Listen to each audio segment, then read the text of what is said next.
Okay. It looks like, all right. It looks like people are being able to log on now. If you can hear me clear, just type in the comments for me. I don't know what happened. I'm not sure what happened. Um,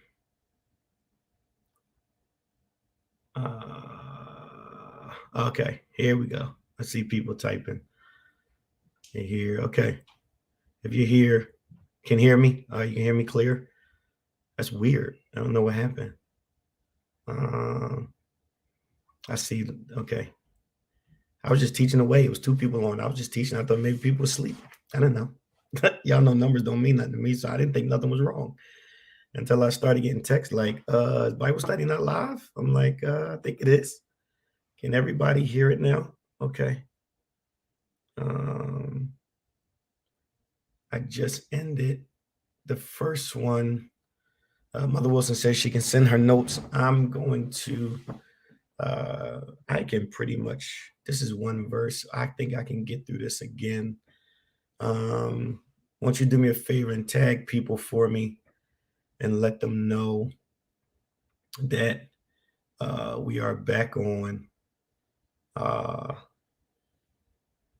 Tag people for me, let them know we're back on. I'm not sure what happened. Maybe it didn't connect right away.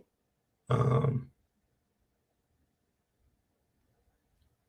yeah, maybe it didn't connect right away. I'll give a few more minutes. Okay, there's Elder Eddie. Elder Eddie was one of the ones that texted me. I wonder if Sister Danielle is on here. Riley, love you, girl. Let me see who else is on. Riley, you danced on Sunday. You don't never dance again. Who else? All right, here we go. Looks like it's going up. I'm sorry, y'all. I never even thought anything was wrong. I was just teaching away.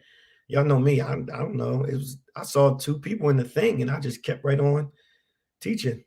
Deacon Bell, love you, man.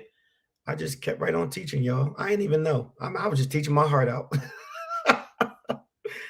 And I started getting messages like, are we not having Bible study?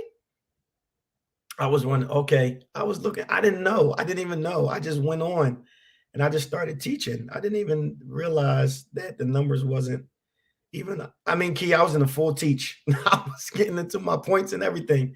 I didn't even know people weren't on. I rarely look at numbers. And I started getting messages like, is Bible study not on? And that's when I looked up and there was only two people on there.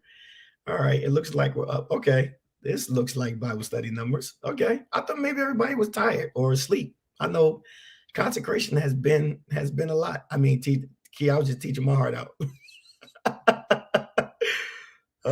Okay, all right, looks like we're here. Okay, so just tag some people.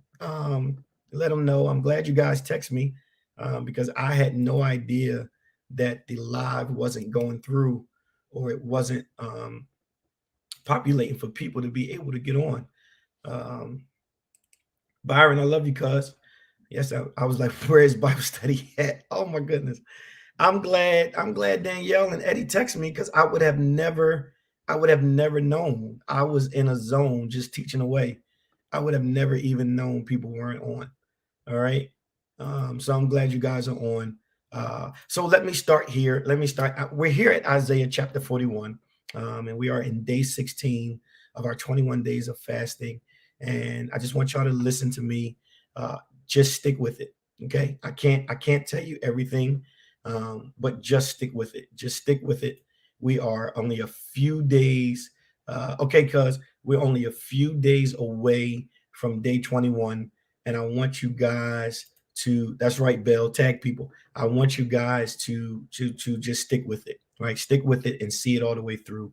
And God is going to bless you. This Sunday is our sacrificial seed Sunday. I am excited because I know that God is going to bring a harvest that is going to put us in a position to do some great things. So if you haven't, get your seed together. You don't want to miss this seed here. All right, you don't want to miss this seed. I'm not promising that you're going to be a millionaire, but I can promise you the favor of the Lord is going to hit your life in a place that you never thought before. Doors are going to be open. Debt is going to be canceled. Bodies is going to be healed. Applications are going to be approved. Elevations are going to happen. Promotions are going to come. Some of you are going to end up being debt free from this sacrifice. God is going to do some amazing things when we put this seed in the ground on Sunday. So I want you to get all your rest because you will have to water this seed with a dance on Sunday. All right. So make sure you get your rest on Saturday night. Go to bed a little bit early. Get your vitamins in the morning, and let's come on and let's give God praise for what he's done to us. And that will be day 20 of 21. All right. So my scripture, the scripture tonight is Isaiah chapter 41, verse 10. And the text says this. It says, fear thou not, for I am with thee. Be not dismayed, for I am thy God. If I go a little bit over tonight, it'll only be because we had that hiccup with the live. Okay. For I am thy God. I will strengthen thee. Yea, I will help thee. I will uphold thee with thy right hand of righteousness. Okay. So the Bible says, fear thou not, for I am with thee. Be not dismayed, for I am thy God. I will strengthen thee. Yea, I will help thee. I will uphold thee with the right hand of my righteousness. Max Lucado makes a very interesting point that helped me in preparation for this lesson. He says the presence of fear doesn't mean you have no faith. Let's stop there. The presence of fear doesn't mean you have no faith. Then he says fear visits everyone, but make your fear a visitor and not a resident. I think the difference between us that are able to push through in moments of fear and those that become very hesitant and become stagnant is our ability to either allow fear to be a visitor or allow fear to take residence, right? Those things are two different things, right? A visitor has a set time before it is given the exit. Elder Eddie, I'm telling you, I was teaching my heart out, right? You can do one or two things with fear because fear is going to come down everybody's alley. Okay. I don't care how many prayer shawls you wrap yourself in. I don't care how many white sheets you put on the floor. I don't care how many tongues you speak in. I don't care how many times you run around the church. I don't care how many times you lay on the altar. I don't care how many times you cry out. I don't care how many times you fast and pray. I don't care how many times you weep. Okay. Fear is going to come at your door at some point of your life. And the only difference between the ones that are able to move past fear and the ones that get stuck in the place of fear is allowing fear to either be a visitor or a resident. What's the difference? A visitor has a set time to be in a place before it is given the exit. A resident is allowed to remain as long as they want to. Okay. Pastor, what's your first point? You can either give fear the exit. You can either show fear the exit. You can either walk fear to the exit, or you can allow fear to get comfortable, take residence, and put his feet up and stay right where you are. Okay. Watch this. Fear kills more dreams than failure ever will. Okay, let's get off the live. Everybody go to sleep. Have a good night, right? Fear kills more dreams than failure ever will. Why? Because if I fail, at least I've tried, and now I've learned, and now I know what to do differently in order to be successful. Teach, Pastor Craig. But when I'm fearful, I don't try, I don't learn, I don't fail, so I have nothing to improve or go off of and try to accomplish what the Lord is trying to give me to do. It is not your failure that has killed you. It is the fear that has killed your dreams. Failure is a part of everyone's life, right? We never do everything 100% correct all the time. There are some things in life that we do flawlessly and we do them exceptionally well. However, There are some things in life, as successful as I have been in my lifetime, I have experienced failures along the way that has allowed me to continue to achieve success. And the difference between me now and me 2 years ago is I have showed fear the front door. I was afraid to be a successful, young, influential, intellectual pastor. Being a successful pastor in a city that I am not from gave me fear because I did not want to ruffle anyone's feathers. And let me tell you what fear will do. Fear will cripple you and strengthen the thing that's trying to overtake you. Teach, Pastor. Fear will cripple you and strengthen the thing that's trying to overtake you.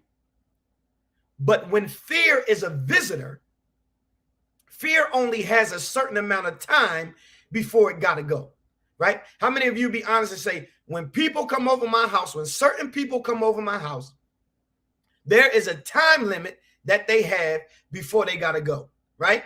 Why? Because you are a visitor. You are not a resident. You will not remain here. You will not stay here. At some point, you got to go. And although fear may visit you, don't allow fear to become comfortable, and it often and then it be starts to believe that this is a place where it's going to reside. So if the text says, "Fear not, for I am with you. Be not dismayed, for I am thy God. I will strengthen you, help you, and uphold you." My one question is, why are you shook? Why are you shook? Some of you are shook of your tomorrow. Some of you are shook to be successful in the face of people that said you never would be. Some of you are shook to go back to your dreams because fear has told you that no one's going to support you. Some of you are shook to write your books because you don't believe no one's going to buy it or read it. That is what fear does. Some of you are shook to even go after the thing that has been spoken over your life time and time and time and time again because you're afraid of what people are going to try to say about what you used to be. But here's the thing. Can't nobody bring up what God already knows. So if God called you and he chose you, then he called you with all of your hiccups and all of your mess ups. And you can't let yesterday shake you up so bad that you become fearful now and ultimately abandon what's ahead of you. I'll say it again.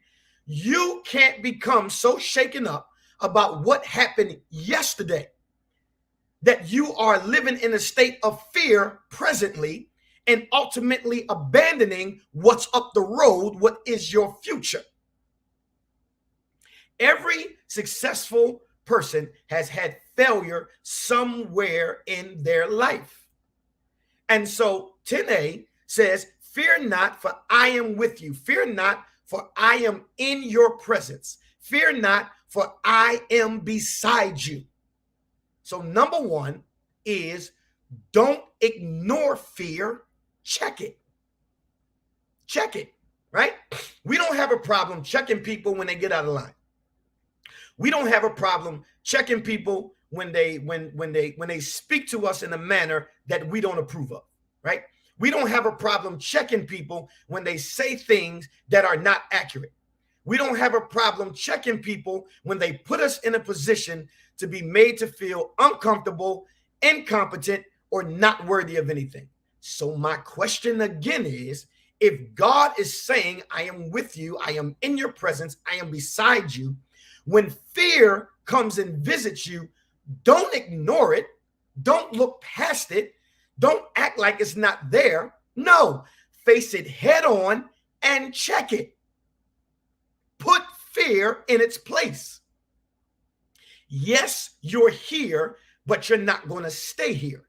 Yes, you're here, but you're not going to overtake me.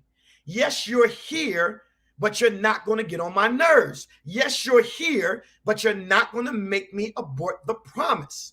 When fear comes your way, don't ignore it as if it's not there. Put it in its place. When fear comes, don't ignore it. Check it, right? 10b says, and this is where it really started to hit me, right? 10b says, be not dismayed, for I am God. Be not dismayed. Be not what? Be not bothered. Be not troubled. Be not disturbed, for I am God, right? So at 10, he begins by saying, fear not, for I am with thee. Then he says, be not dismayed, be not bothered, be not troubled, be not disturbed, for I am God. There is nothing for you to be bothered about in this dispensation of your life. Why?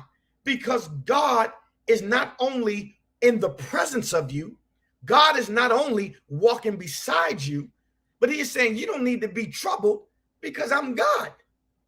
The one that has rule over everything is walking with you.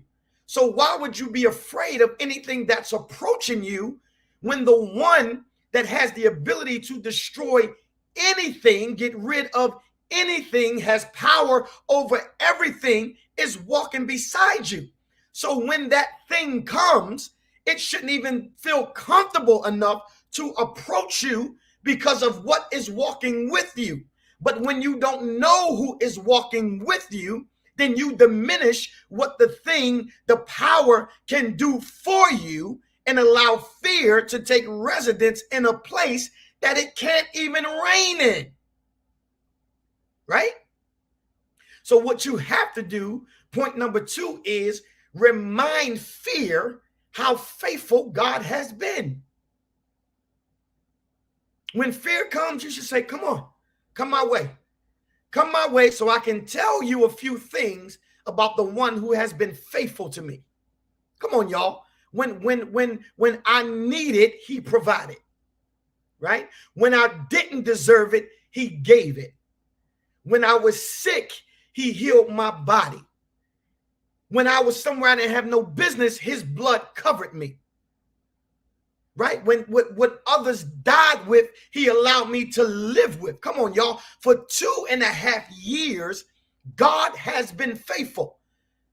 So at this point, the enemy shouldn't be able to take residence with fear at no point in your life, because God has kept you through an entire pandemic, something we have never seen before, never heard before. This wasn't recorded in the scriptures. You all made history in the last 2.5 years because you lived through something that has not been documented, has never been seen before, has never been experienced before. They have said this thing is like, or this thing has the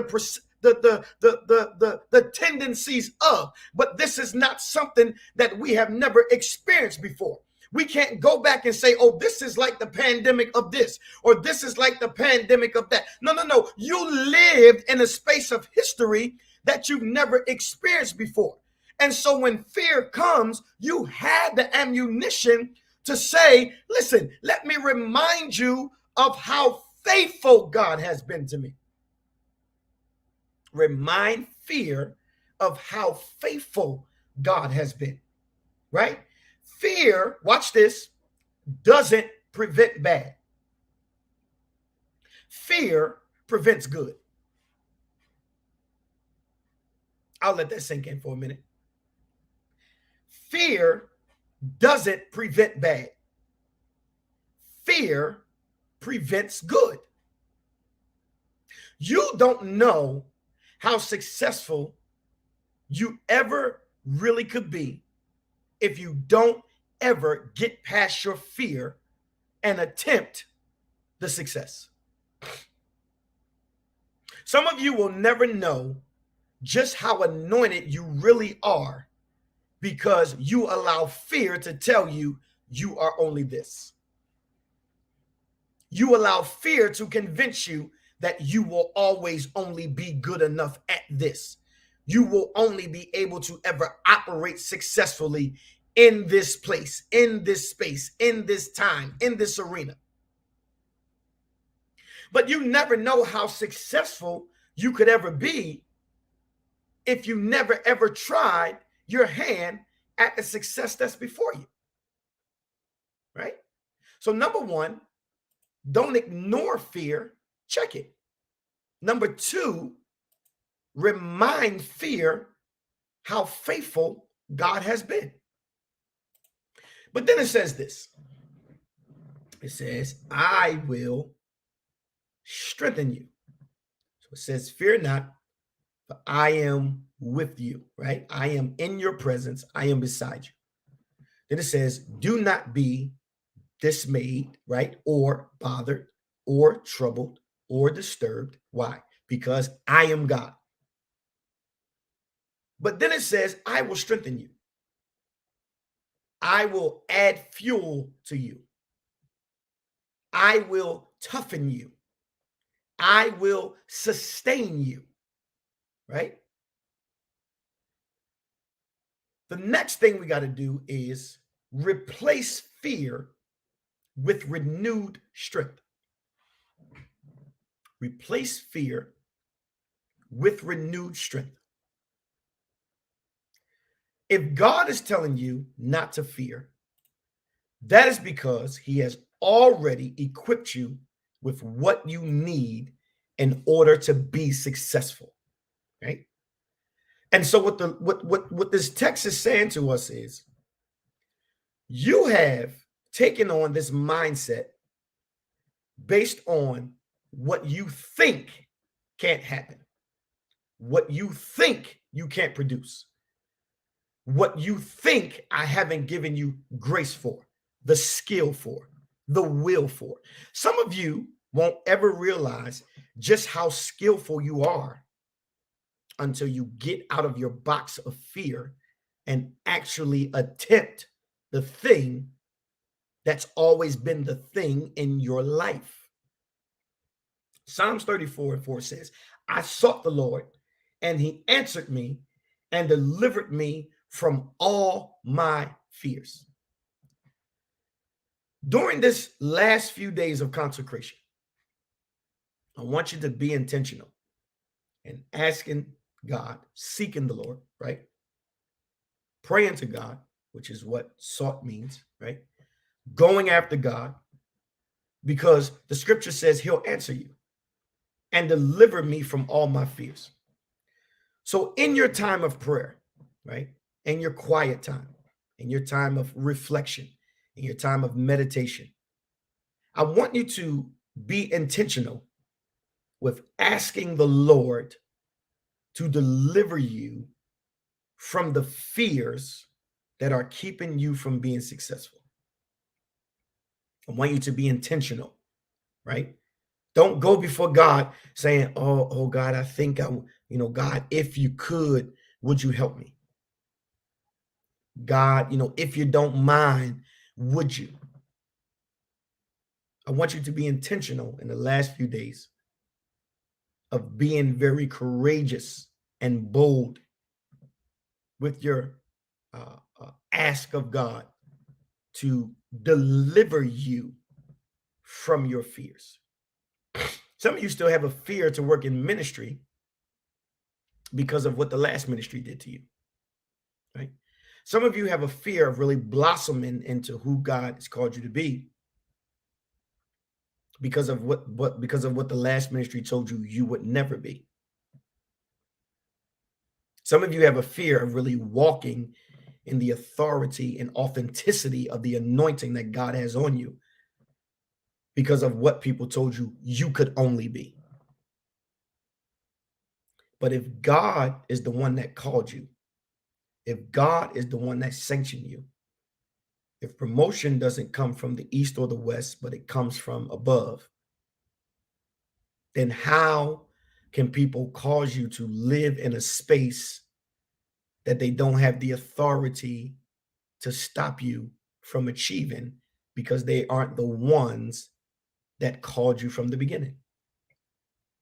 Before I formed you, I knew you, and I what? Called you. Right? So if he called us before we got here, what makes the call different when we actually are here? The difference is, who are we connected to? Are you connected to someone that's afraid of your success? Or are you connected to someone that is excited to see you successful? That's a big difference. And this is not just, and when I talk about fear, I'm not just talking about the church. I'm talking about some of you have dreamed of being an entrepreneur, but you have a fear of asking for a loan because you don't think your business is going to be successful. You have a fear of going into partnership because you feel like you're not going to be successful. You have a fear of starting your business small and allowing it to grow because you don't think people are going to support you.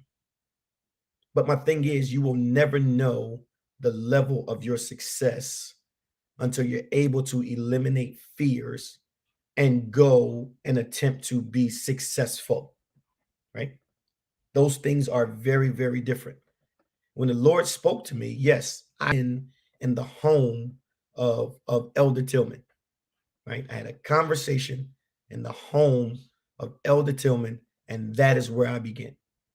When you look at 1700 right now, that is a byproduct of me not allowing fear to grip me so much that I say, oh no, I can only do this, right? We went from the living room to the tabernacle, from the living room to 5205, from 5205 to 1700, and we on our way to the KDT campus, right? I'm speaking it. We're on our way to the KDT campus. But that wouldn't happen if I sit in a place of, oh, well, we've been successful here at 1700, so we're just going to stay here. No, we have to go on to the next thing that God has for us to accomplish. You have to go on to the next thing that God has for you to accomplish. Okay. So we talked about don't ignore it, check it, right? Fear. We said remind fear how faithful God has been. And then we said replace fear with renewed strength. Okay. We got two more points and I'm going to be done. The next part says, I will help thee. I will help thee. I will make easier. I will aid. I will support. If nobody supports you and you got God that's supporting you, then that's all you need, right? And sometimes we don't know who's really for us because we're afraid to actually push through to see who's on our side. But what I learned in my time of pastoring was there are more people that are for me in KDT than there are against me, right? And so what you have to do is remember that God is your helper. He is your keeper. He is your comforter. He is the one that will make things easier. He is the one that will aid you. He is the one that will support you. He is the one that will give you the tools, give you the pathway, give you the direction in which you should go, right? And if you aren't careful, fear will cripple your faith if you don't conquer it, right? Fear will cripple your faith if you don't conquer it. Number 4, derail fear with God's guidance, right? You can derail fear altogether by saying, listen, I ain't even worried about what that looked like up the road. I'm going to follow God as I go through this winding road, right? As I go through this continuous learning curve, as I continue to work and push myself to be successful. God's guidance is the thing that is going to aid me, right? It says, I will help thee. I will make things easier for you. I will aid you. I will support you. right? Derail fear with God's guidance, right? But here's the one right here. It says, I will uphold thee. I will sustain thee. I will vindicate thee. I will confirm thee. The greatest vindication that you can have is at the hands of God. Okay. Does it feel good when the ones we love, care about, respect, admonish are able to offer some type of vindication? Absolutely. But the greatest vindication you have is when God has the ability to vindicate you. Well, what does it look like when God vindicates me? Ain't nobody said nothing. Ain't nobody spoke up for you. Ain't nobody went to bat for you, right? Ain't nobody spoke up for your character. Ain't nobody attempted to protect you. But then people have to come back around and say, oh, I was wrong about what I thought about you. God allows you to appear in a light that vindicates who you are. There are people, and I found this out this week, there are people that will not like you and not even have a reason why they don't like you. Yes, there are people that will not care for you, who you do not know, who you have never communicated with, who you have never had an interaction with, who you have no bearings with, and they won't like you. But watch this, won't even know why they don't like you.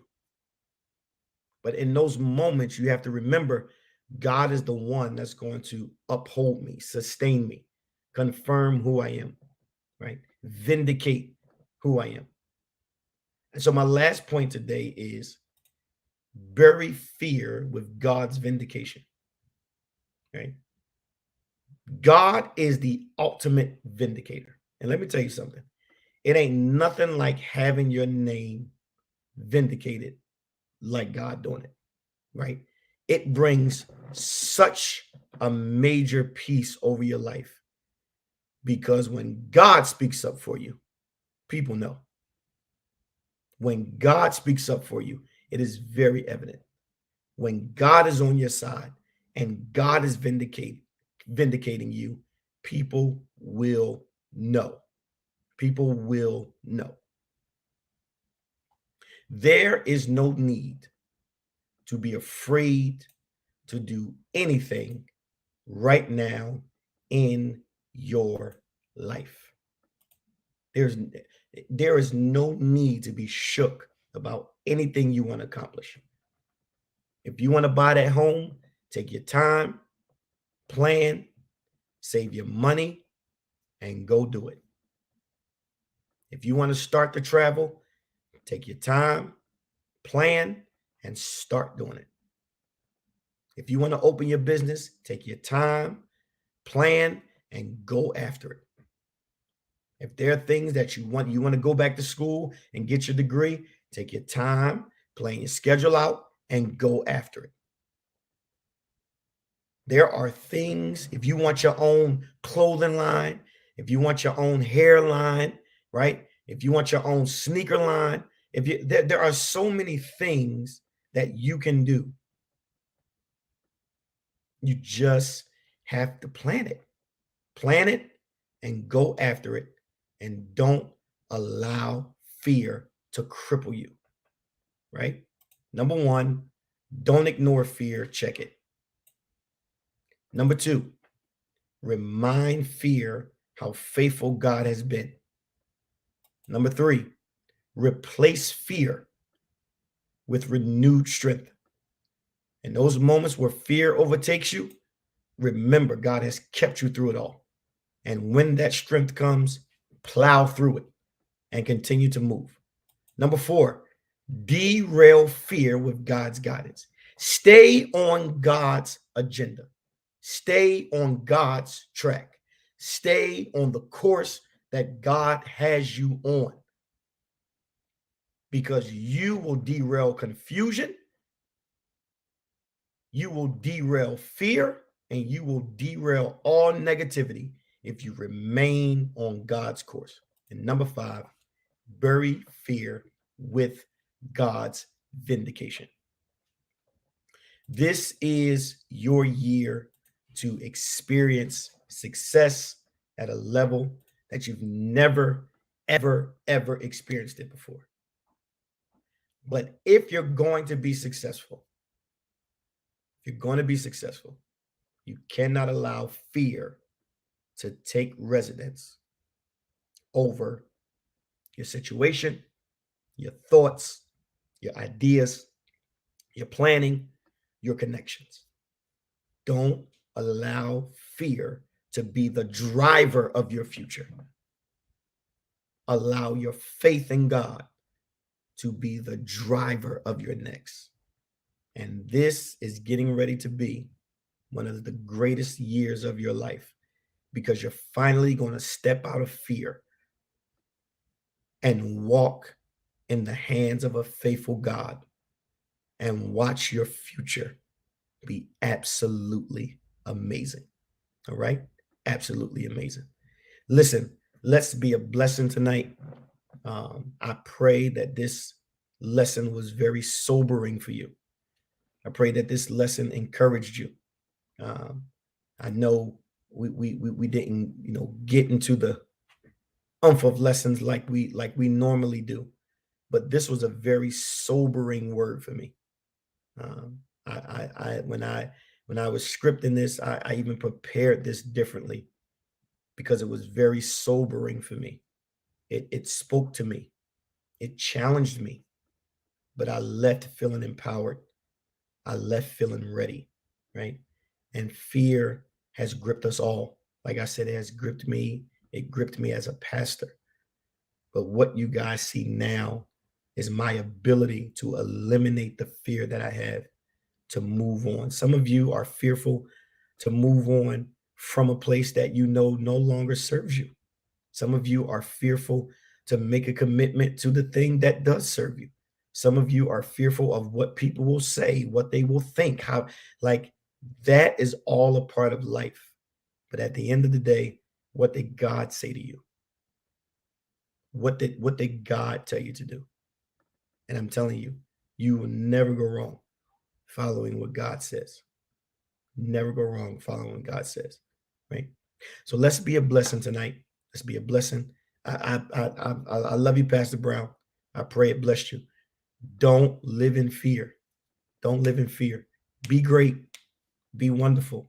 Y'all know y'all got a pastor that's going to support you and push you. Don't be fearful. Go after it.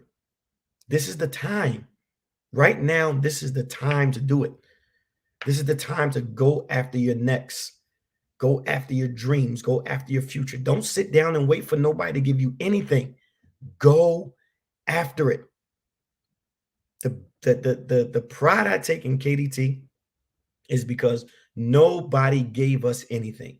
We worked our butts off to get to where we are.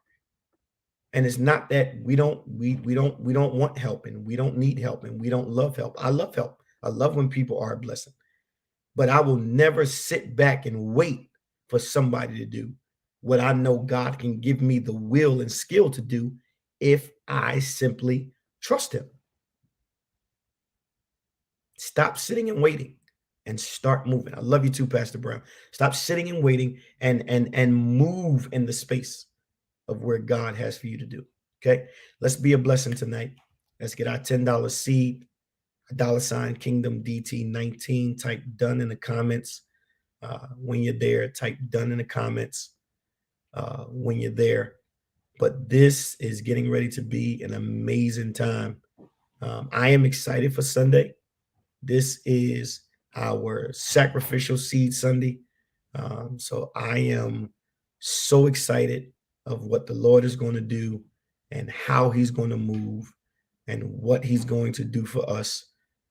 This is going to be an amazing time. And many of you have been, I've seen it, many of you have been sacrificing, putting your money to the side, saying, I'm not going to miss this. Don't miss it. Don't miss it. Let's go. Let's do it. Let's do it together.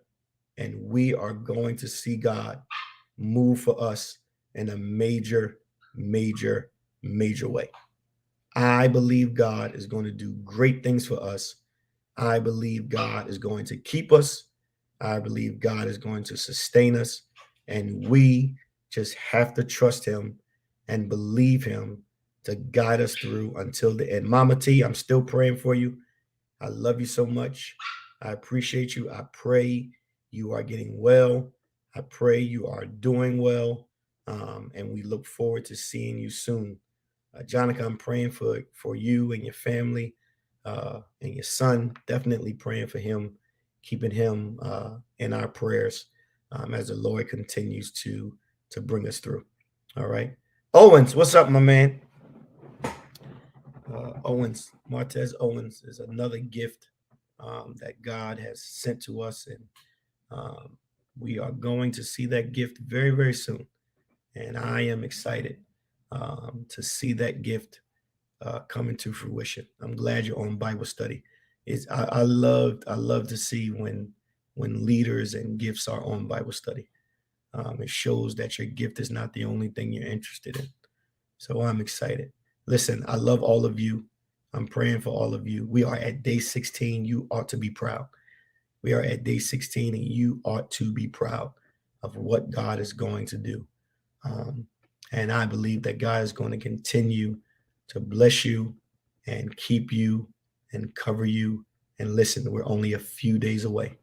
We're only a few days away from accomplishing our 21 days of fasting and prayer to God. All right. Pray for me. I'm going to pray for you. And I pray that you guys have a great rest of your week. And on Sunday, we will be back in the tabernacle at 1:15 for prayer.